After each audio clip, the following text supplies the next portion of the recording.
O que eu queria falar, mas vocês já sabem, é que não raras são as vezes onde eu ou alguém dá alguma orientação, nós estávamos sozinhos, só nós damos a orientação, ou sim ou não, e a gente convence um outro partido e inúmeros parlamentares, 100, 115, 130. Ah, Gilson, mas vocês ganham, porque isso não é maioria. Não, concordo que é uma bola na trave, mas é bonito de ver. É bonito de ver. E é quase lá. A gente comemora. Às vezes as pessoas perguntam assim, Gilson, como é que foi lá no Congresso? O que eu respondo? Lutamos como nunca e perdemos como sempre. Só que é uma derrota boa, porque a gente sabe que está cada vez mais próximos. O problema é que as pessoas não veem, não reconhecem, não bate palma para o segundo lugar. Essa é a cultura que a gente tem, e também muitas vitórias são invisíveis. Tem uma história que é muito legal. Nós perdemos na Câmara de Deputados o projeto que proíbe o trabalho de todo trabalhador no sexto dia, que é a modernização da escala 6x1. Olha só que nome bonito para ferrar com as pessoas. No dia que foi aprovado, o Marcel, é uma pena que ele não está aqui, foi para o Senado, sentou do lado da Davi Alcolumbre para falar qualquer tipo de amenidade, tocaram no assunto, e foi do Marcel a ideia de colocar na pulga atrás da orelha do Davi Alcolumbre de que aquela pauta era equivocada e que tinha uma muito melhor que resolvia o problema e não tinha os efeitos negativos, que é o trabalho por hora. A pessoa quer trabalhar 5 dias, tanto faz qual horário, 6 dias, tanto faz qual horário, recebe por horário, não tem problema nenhum. O Davi Alcolumbre não entendia muito bem, pediu para explicar melhor, assim o Marcel fez. O Davi Alcolumbre concordou, mas não pelo motivo certo, pelo motivo errado. De que a proposta e a ideia é boa, mas principalmente porque ele tem uma rixa, digamos assim, e não está muito bem com o Hugo Mota e muito menos com o presidente Lula depois do episódio do Bessias. Então, também não tem eleição esse ano, porque essa é uma pauta populista, as pessoas acham que isso é uma bala de prata para se reeleger. Então, ele ligou para o Rogério Marinho para coletar as assinaturas para essa PEC, e conseguiram 51 assinaturas dessa PEC, que foi despachada para as comissões, e a outra que foi aprovada na Câmara está parada. Ou seja, uma ideia nossa, formulada pelo Marcel, foi levada adiante, comprado pelo Davi, fazendo a decisão certa pelo motivo errado. São nessas ocasiões que eu disse, mas é bom eles brigar? Sim, briguem nojentos. Briguem nojentos. Mas, o que eu queria dizer é que eu estou dando 2 pequenos exemplos que já tomam um tempo. Mas esse slide aqui mostra o que é o novo na Câmara. Está meio borrado, mas essas barras negras para a direita, apesar de ser para a direita, elas são negativas, porque isso aqui mede o grau de intervencionismo por cada partido. O último é do Novo.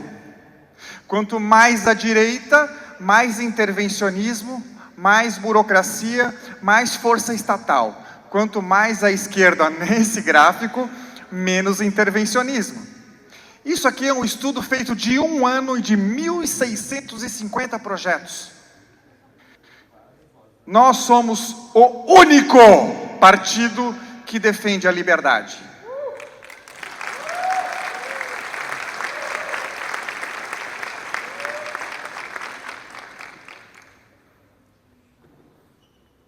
E é engraçado porque a psicologia humana, ela nos trai, né? Se eu fazer uma pergunta simples para vocês. Quem aqui gostaria de ganhar de R$1.000 agora? Quem gostaria? Levanta a mão, quem? Vou repetir. Quem quer ganhar R$1.000 agora? Levanta a mão. Não é possível que tenha... Levanta a mão, eu não consegui contar ainda. Levanta a mão. Beleza, todo mundo, né? Beleza. Agora, quem aqui gostaria de pagar esses R$1.000 para a pessoa que está ao lado?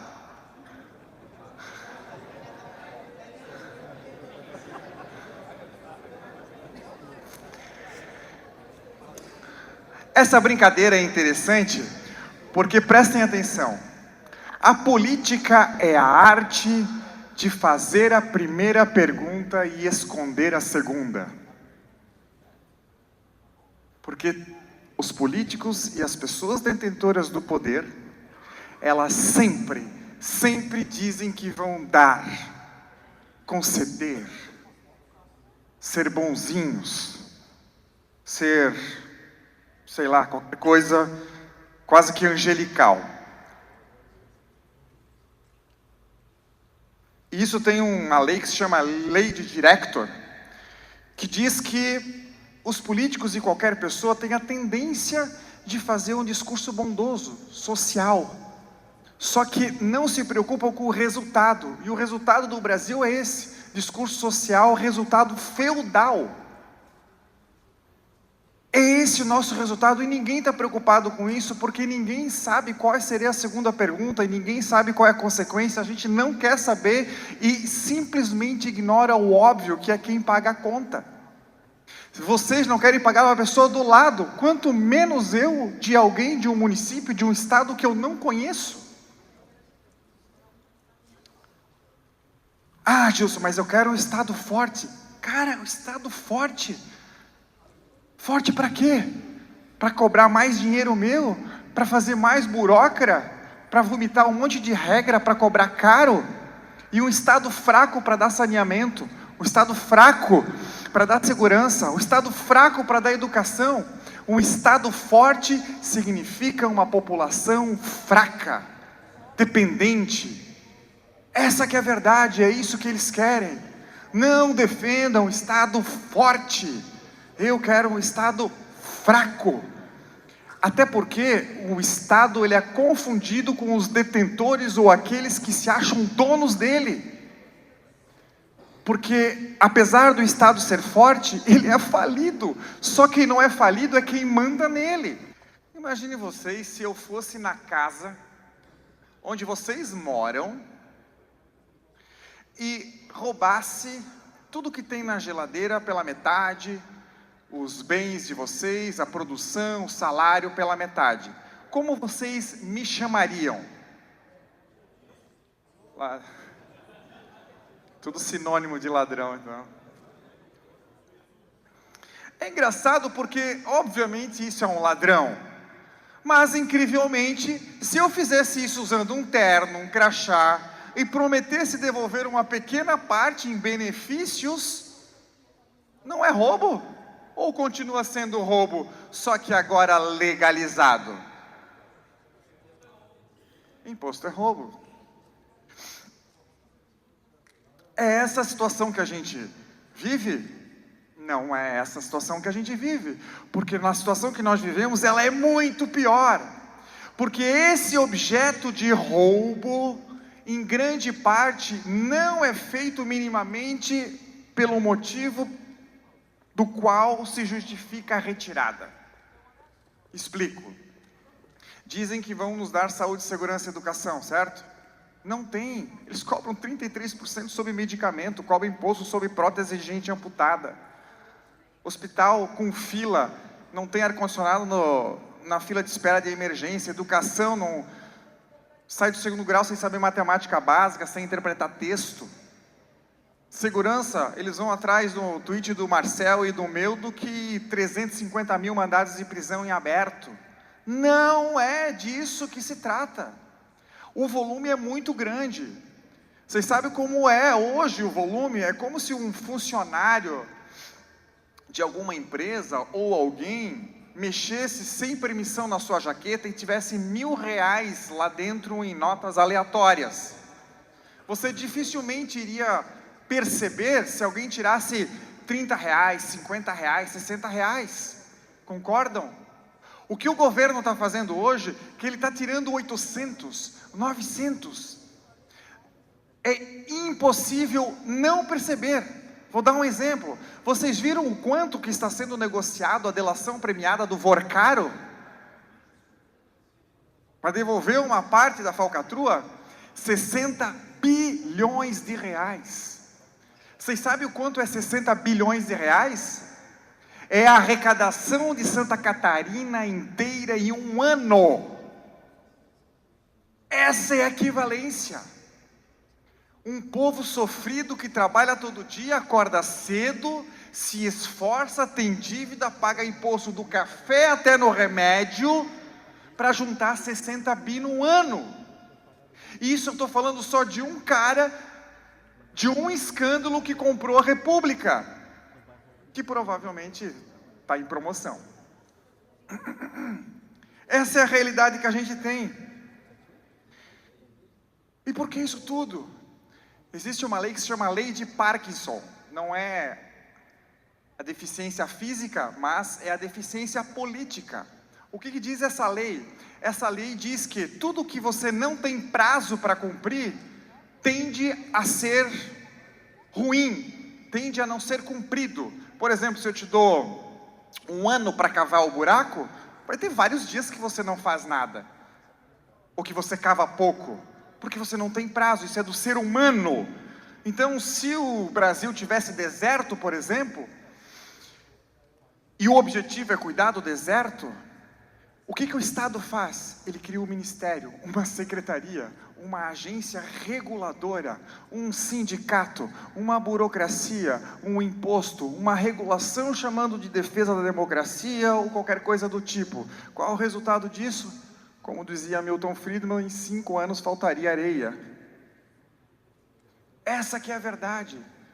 Porque não se tem prazo, não tem estímulo. Para vocês terem ideia do que eu estou falando, no Congresso Nacional tem vários funcionários que fazem taquigrafia. Vocês sabem o que é taquigrafia? Taquigrafia é um profissional que escreve rápido o que alguém está falando no discurso, de forma simbólica. É um negócio difícil, porque é difícil acompanhar o que alguns falam, né? Mas eles são capazes de fazer isso. Essas pessoas, que se eu não me engano, é no mínimo 8, ganham mais de 30 mil reais por mês. E isso fazia total sentido de existir numa época onde não era gravado. São todos os gravados. Será que é necessário gastar 30 mil por mês, fora benefício, fora aposentadoria, para 8 funcionários fazer algo que não precisa, e se mudar não pode, porque é desvio de função? Ninguém pergunta quem vai pagar, como vai pagar, onde que vem.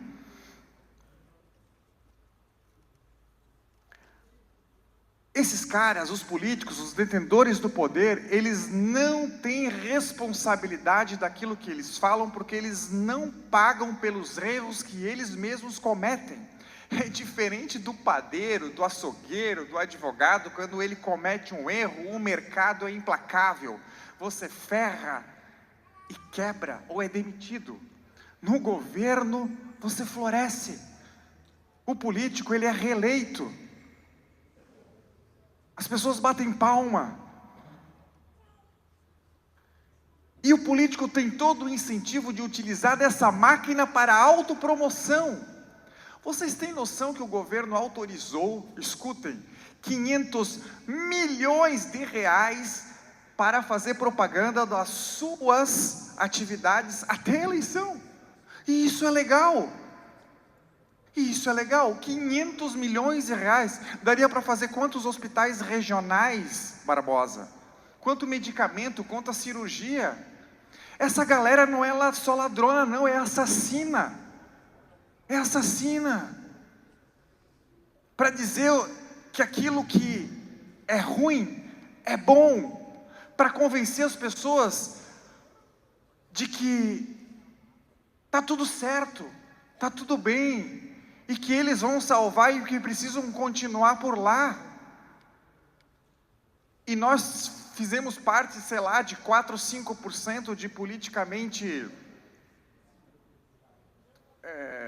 conscientes, mas 95% está desesperada e preocupada com o que vai almoçar amanhã. Esse é o Brasil real.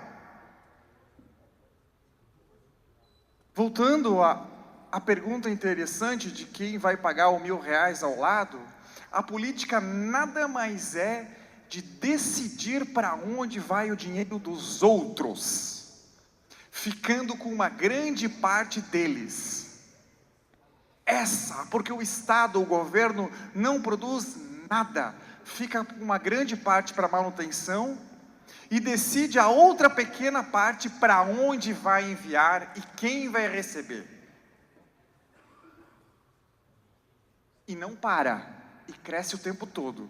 E um ano para o outro, 2023 para 2024, o Estado cresceu 15%. Isso é um problema? Sim, porque esse dinheiro, ele saiu do setor produtivo. É a escola melhor que a gente não tem.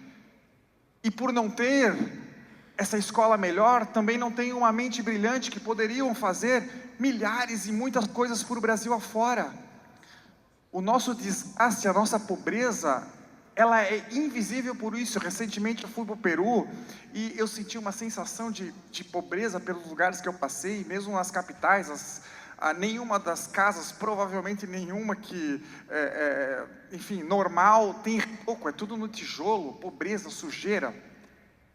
Eu disse, cara, esse país é muito pobre. Foi ver, é a mesma renda per capita do Brasil, mais ou menos. Nós não conhecemos quanto a pobreza tem fora do estado de Santa Catarina. E os políticos se beneficiam dessa ignorância e dessa pobreza, porque eles vendem promessa, eles vendem esperança mentirosa. E quem vota em político por conta de uma promessa, está muito enganado. Porque quem vota em político por conta de promessa recebe o quê? Impostos. O político não consegue cumprir qualquer promessa sem dinheiro. E dinheiro ele só consegue através dos impostos, e o percentual que é possível desfazer isso é muito pequeno. E esse não é mais o objetivo depois que ele assume o cargo. E o discurso do contrário é muito difícil, porque quando você não vende imposto através de promessas, você tem que vender o quê? Liberdade. Só que a liberdade, ela é difícil de vender porque ela precisa de responsabilidade. É o seguinte, é de dizer, amigão, os políticos não vão resolver isso aí para ti não, te vira para fazer você. Isso é responsabilidade, essa é a conversa difícil, essa é a conversa que a gente tem que fazer agora em pré-campanha. Expurgar essa gente que diz que é o salvador da própria pátria, se dizendo bonzinho, assaltando a geladeira alheia, destruindo as escolas. Os caras estão preocupados com 450 estatais, a maioria dando prejuízo. Vocês têm noção que o Correio, ele triplicou o prejuízo nesse primeiro trimestre de 2026 em relação a 25? É 30 milhões de reais de prejuízo por hora. Por hora, uma estatal. Aí dizem que o Brasil não tem dinheiro. Como que não tem dinheiro? Como diz o Zema, o que sobra é ladrão. O que sobra é ladrão. Ah, Gilson, mas aí então nós não temos esperança. Galera, com a turma que está aí, não, nós não temos esperança. A esperança está em quem acorda cedo todo dia, trabalha, não pergunta, leva no lombo, continua trabalhando, cria os filhos, educa da melhor forma, xinga o político, torce pelo Brasil, entra no novo, se candidata, ajuda, faz doação, entende que nós estamos aqui por um propósito, por um legado, que esse mundo é muito maior e tem alguém vendo nós além da vida fazendo certo. Muito obrigado, pessoal.